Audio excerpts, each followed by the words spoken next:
Spain and Portugal ground to a halt on Monday after an Iberian Peninsula-wide blackout delivered a stark reminder of how dependent on power modern life is. While other countries in the world, most notably South Africa, have learned to cope with such blackouts, the scale of Monday's outage was rare in Europe. Here's how it caused chaos. The power failure at around midday saw people trapped in lifts and stuck in metro and train carriages. As electricity failed to return, evacuations took place through tunnels and on train tracks.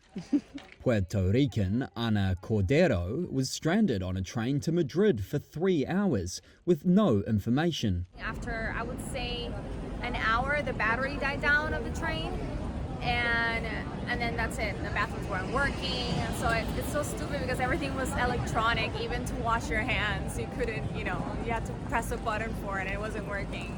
Phone and internet signal came and went before dropping entirely. Unable to receive news through phones or the internet, people turned to car or analog radios, if they still had them. Roads turned to gridlock with traffic lights out, and people struggled to navigate without mapping apps to guide them.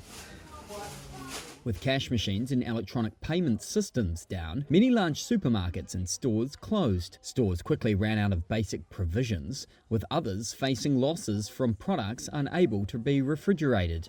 Some taxis refused to take passengers without cash. People like Albert Fernandez hunted for any trace of Wi-Fi signal outside an electronics store. It kind of makes you realize how much we depend on just like electricity and just basic connections. It's actually something that we were talking before, just how connected we are and how dependent we are on technology. So it kind of makes you reflect how integral it is to our day-to-day life. Among the hardest hit were people dependent on home medical units with finite backup power supplies and those using mobility devices such as wheelchairs. With weather fair across the area, the hunt has begun for the cause of the massive blackout, one of Europe's biggest ever power system collapses.